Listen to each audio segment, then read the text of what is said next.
시험 범위 정리를 하도록 하겠습니다. 이번 시험 범위는 생명기술과 정보통신단원이 해당되겠습니다. 먼저 정보통신기술의 정의부터 살펴보겠습니다. 정보통신이란 정보를 생산, 가공, 저장해서 송출하는 과정을 정보통신이라고 하고, 이때 사용되는 여러 가지 기술을 정보통신 기술이라고 얘기를 합니다. 이 정보통신은 먼 거리에 있는 사람에게 정보를 전달하기 위한 기술로서 보다 빠르고 정확하게 전달하기 위해 개발되었습니다. 특징은 표에 있듯이 밑에 4가지 정도가 있는데요. 다양한 정보를 여러 사람에게 공유할 수 있고, 송신자와 수신자가 약속된 신호로 정보를 교환합니다. 그리고 정보의 형태에 따라 다양한 방법으로 전달할 수 있습니다. 그리고 시간과 거리의 제약이 점점 더 많이 없어지고 있죠. 정보통신의 발달을 보도록 하겠습니다. 우선 문자가 먼저 등장을 하는데요. 최초의 문자는 그림 문자로 먼저 시작이 됩니다. 그림 문자로 시작이 돼서 상형 문자 이런 식으로 발전이 되고, 그 다음에 두 번째를 보시게 되면 인쇄술이 발명이 됩니다. 근데 문자를 사용했을 때 가장 중요한 건 뭐냐면 구두를 전달하는 것에 비해서 정보를 정확하게 전달하고 보존하는 것이 가능해졌다. 이것이 중요한 변화입니다.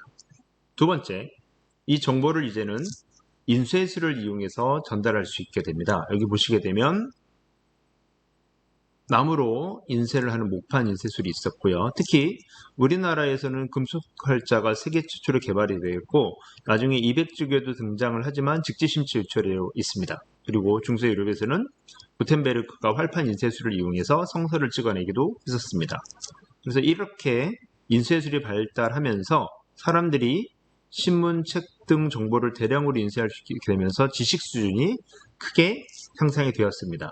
그리고 이제 전기를 이용하는 시대가 되면서부터 엄청나게 빠른 속도로 발전을 하게 됩니다. 이 내용은 별도로 필기를 했었습니다. 네, 보시게 되면 1, 2, 3, 4가 발전의 순서입니다. 네, 1, 2, 3, 4가 발전의 순서고, 보시게 되면 유선, 무선, 전신 전화 이런 식으로 발전이 됩니다. 그리고 옆에 가로 열고 보면 대표하는 사람들의 이름이 있죠. 네, 전신기는 모스, 발명, 전화기는 안토니오 무치, 특허는 벨이 가지고 있고, 전신기는 마르코리. 전화기는 특별하게 이름을 쓴 게 없습니다. 네, 이때부터는 회사에서 하는 경우들이 많았기 때문입니다. 그래서 이 3번 내용은 그 설명을 보시면 될 것 같고요. 그 다음에 선생님이 여기서 모스 보고 딴 건 몰라도 S하고 O 정도는 알아두시면 좋을 것 같아요. 이런 얘기 했었죠. 네, 우리가 영화에도 보게 되면 따따따 S, O, SOS 이런 정도는 알아두면 나쁘지 않을 거라고 생각이 되네요. 자, 4번으로 가시게 되면 네, 현대사회입니다. 현대사회는 이미 여러분이 알고 있듯이 다양한 기기들을 통해서 정보를 주고받을 때 시간과 거리의 제약이 점점 많이 사라지고 더 편리해지고 있다. 뭐 그런 내용입니다. 네, 다음 페이지로 넘어가겠습니다. 정보통신기술에서 다양한 미디어가 있습니다. 특히 이제 미디어가 뭐냐? 네, 미디어의 정의가 있고요. 우리가 보다시피 통신, 인쇄, 방송, 저장 이렇게 미디어를 구분을 해놨죠. 네, 이렇게 미디어를 구분을 해놨습니다. 이건 뭐 읽어보시면 특별하게 어려운 내용은 없을 것 같아요. 네, 넘어갈게요. 정보통신기기. 정보를 수집, 가공, 저장, 공유, 활용하는 기기들을 정보통신기기라고 하고, 그 중에서 가지고 다닐 수 있는 애들을 이동통신기기라고 얘기합니다. 여러분들이 다 일반적으로 사용하는 기기들이고, 그 기기들에 관한 간단한 설명이 되어 있습니다. 그 다음 IoT, 우리가 수행평가도 했던 건데, 사물 인터넷이 뭡니까? 네, 사물 인터넷은 사물 대부분이 인터넷에 연결되어 서로 정보를 주고받는 사물 인터넷, 이렇게 표현을 했었죠. 그리고 여기 보면 이제 빅데이터라는 얘기도 등장을 합니다. 빅데이터는 단순하게 큰 데이터, 많은 데이터가 아니라 얘네들을 수집하고 분석해서 새로운 가치를 추출하는 것을 말합니다. 그래서 여기 보시게 되면 올빼미 버스라고 하는 게 있었어요. 빅데이터를 수집을 해서 이걸 가지고 올빼미 버스를 심야버스를 운행을 해서 시민들에게 편리함을 주었다. 이런 얘기가 있었죠. IoT와 빅데이터. 자, 그리고 이제 페이지를 넘어가 보게 되면 정보통신 시스템, 항상 나오는 얘기예요. 투입, 과정, 산출, 되먹임이 있었어요. 정보를 집어넣고 오류가 생기면 다시 재전송 그런 얘기입니다. 그 다음에 컴퓨터는 일반적으로 하드웨어와 소프트웨어로 구성이 되어 있습니다. 이때 하드웨어는 여러분이 눈으로 보는 것들을 말하는 거죠. 모니터, 키보드, 마우스 이런 것들 얘기합니다. 그리고 이때 이런 입력 장치고 중앙 처리 장치를 CPU라고 한다. 사람으로 치면 두뇌와 같은 일을 한다. 네, 그런 얘기를 했었습니다. 다음 그 옆 페이지를 보게 되면 정보 처리 시스템, 정보 전송 시스템. 정보 처리 시스템은 대표적인 것이 바로 컴퓨터 같은 겁니다. 네, 컴퓨터 같은 것들이고 전송 시스템은 이제 통신 시스템을 얘기를 합니다. 통신 시스템을 얘기를 하고 여기 보시게 되면 방식에 따라서 크게 아날로그와 디지털 방식으로 구분을 한다. 아날로그는 일반적으로 연속된 그래프의 값으로 표시를 많이 하고요. 디지털은 0과 1로 단기적인 값으로 표현을 하고 있습니다. 정보통신 기술의 원리. 네, 정보통신은 크게 유선통신과 무선통신으로 구분을 한다라고 얘기를 했어요. 유선통신 같은 경우에는 선을 연결해서 통신을 하는 건데 그때 보면 일반적으로 구리선 같은 것들이 들어있는 꼭 구리는 아니더라도 케이블로 연결되어 있는 선으로 연결되어 있는 동축 케이블이라고 하는 것이 있었고 광 케이블, 빛으로 전달하는 광 케이블이 있었습니다. 그 다음에 무선통신. 네, 무선통신은 전파를 이용해서 통신을 하는 장치들을 얘기를 합니다. 자, 그리고 여기 이제 통신 방식을 보면 교실이나 뭐 PC방 내에서 가까운 거리에서 컴퓨터나 노트북 뒷면에 이제 꼽는 단자 있죠. 우리가 보통 랜선이라고 하는데 이런 것들을 근거리 통신망이라고 얘기를 합니다. 그 다음 여러분들이 가지고 놀았던 어릴 적에 무전기는 양방향 통신이긴 한데 동시에 말을 할 수는 없죠. 핸드폰처럼 이런 것들을 반이중 통신이라고 하고 여러분들이 휴대폰 같은 것들을 전이중 통신이라고 합니다. 그 다음에 방송국에서 일반적으로 송출해서 여러분이 받아보는 라디오나 TV 이런 것들을 단방향 통신이라고 말을 합니다. 그리고 우리가 매일 사용하고 있는 인터넷은 약속이라고 그랬죠. 네. 약속된 규칙대로 우리가 정보를 주고받는 시스템을 인터넷이라고 합니다. AR, VR, 이 옆 페이지에 있었어요. 기억나시죠? 가상현실과 증강현실입니다. 그래서 가상현실은 이렇게 얘기를 하고요. 증강현실. 그리고 요 두 개를 섞거든 믹스드 리얼리티, MR 이렇게 있었습니다. 그래서 가상현실을 VR, 우리가 보통 VR 기기 많이 쓴다고 했죠. 증강현실을 AR, 요 두 개를 섞어서 MR 이렇게 표현을 했었습니다. 그리고 이 옆 페이지에 있던 뭐 클라우드, 소셜미디어는 여러분 이미 잘 알고 있고요. 자, 넘어가겠습니다. 이동통신. 이동통신 같은 경우에는 크게 무선통신망과 유선통신망으로 이루어지는데 실제로 이 두 사람이 전화를 한다고 그러면 휴대폰과 휴대폰끼리 직접 통신하는 게 아니라고 그랬죠. 네, 이동체는 기지국을 통해서 신호를 주고받고요. 다시 이 기지국들은 제어국에서 관리를 하게 됩니다. 그 다음 이동통신이 발달을 하게 되는데 크게 1세대에서 5세대까지 현재 우리가 발달을 해왔고요. 이 발달 기준은 핸드폰이 좋아졌다, 뭐 그것도 틀린 말은 아니지만 기준 자체는 데이터의 전송 속도에 따라서 구분을 합니다. 그리고 이걸 보면 원지에서 5G까지 있었는데 1세대는 음성, 2세대는 음성 문자, 3세대는 음성 문자 데이터, 4세대는 음성 문자 데이터 영상, 5세대는 딱 뭐라고 추구하긴 그런데 4G에 비해서 5G 가면 속도가 빨라지면서 초고화질이 쉽게 서비스가 되죠. 그리고 여기 보면 홀로그램은 아직까지 되고 있지는 않습니다. 그래서 세대가 넘어갈수록 전송 속도가 빨라진다. 그런 얘기를 알면 될 것 같고요. 이 숫자를 기억할 필요는 없을 것 같습니다. 자, 그 다음 여기 보면 이동통신 활용하는데 몇 가지 용어들이 있었어요. 와이파이, NFC, 요거랑 요거는 우리가 뭐 이미 막 쓰고 있는 것이라서 그래서 여기도 필기를 하나 했었어요. 기억나시죠? 네. 블루투스, 핫스팟, 미러링. 그러면 이 교과서에 있는 내용까지 딱 5개가 되네요. 네.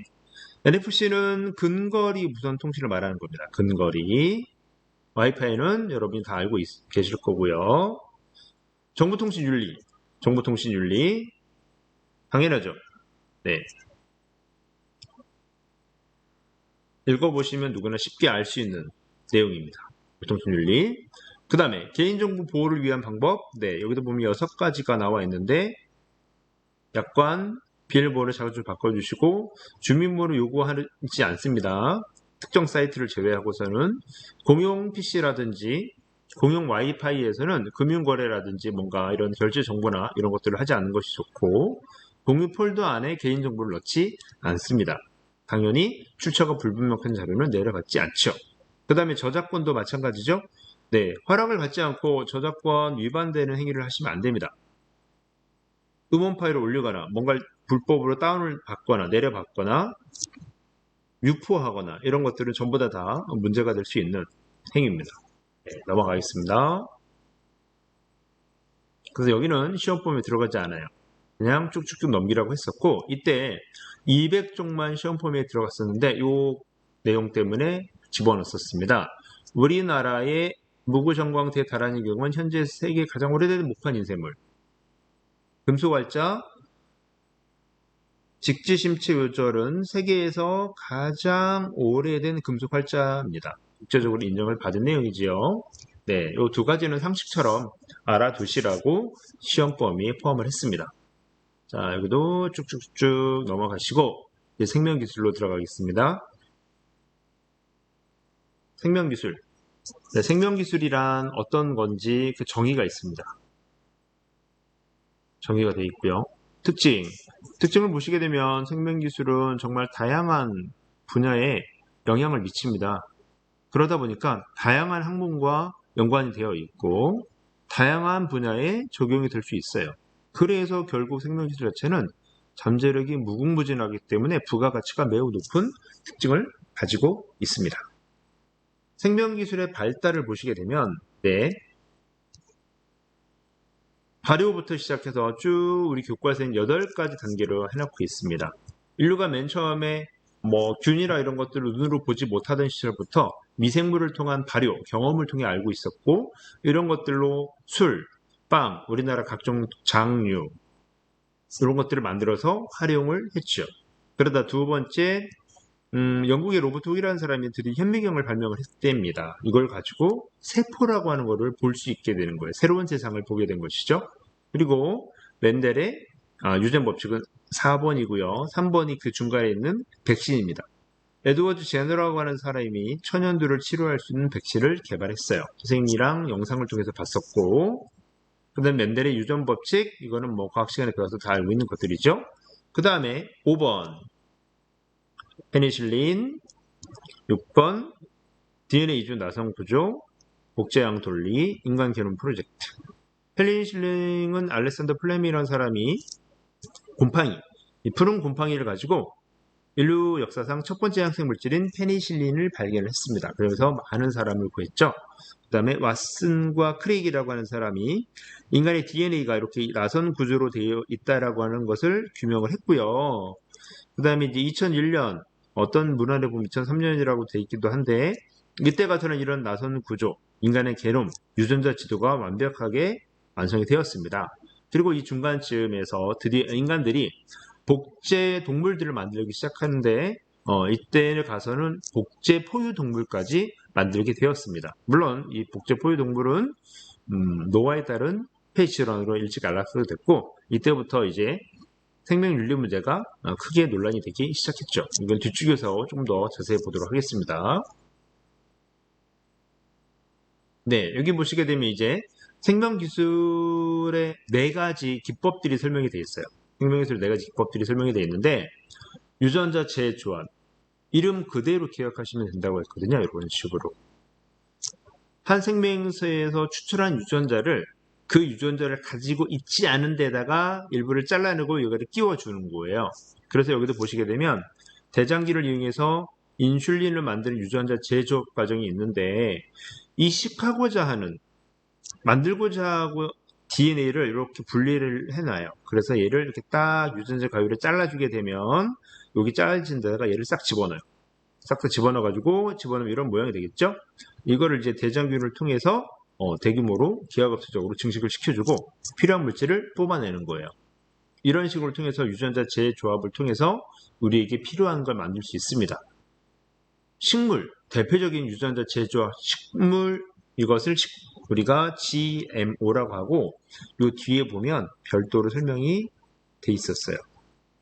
이 유전자 재조합 식품은 아직도 많은 찬반 논란이 있는 물질이고 현재 우리는 먹고 있긴 해요. 먹고 있긴 한데 찬성하는 사람들은 이것 때문에 농약도 더 적게 뿌리는 거고 토양도 적게 오염시키고 수확도 많이 할 수 있고 긍정적인 효과가 많다. 하지만 반대하는 사람들은 이게 유전자를 조작한 식품이다 보니까 우리가 장기간 먹었을 때 어떤 문제가 생길 수 있다? 말할 수 없다는 얘기죠. 그래서 이런 정보를 공유를 하고 선택은 여러분들이 하게끔 GMO인지 아닌지 표시를 지금 하게 되어 있죠. 자, 그 다음 조직 배양.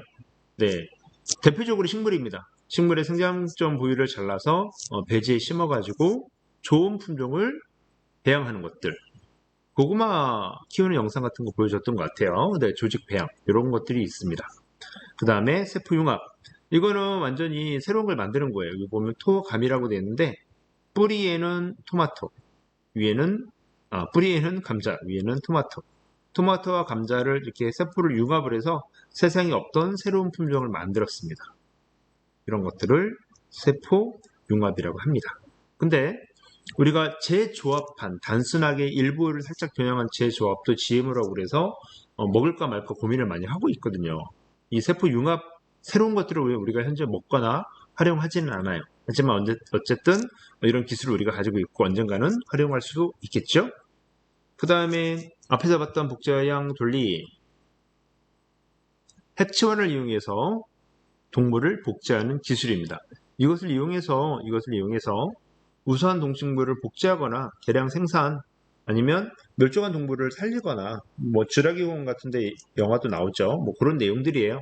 그래서 여기 보시면 기증알이 아니라 복제하고자 하는 동물의 핵, DNA 정보가 포함된 이 핵을 빼서 여기다가 난자에다가 집어넣어 줍니다. 그래서 얘를 가지고 수정란을 만들어주고 대리모 자궁에 넣어서 만들게 되면 복제형 돌리가 나와요.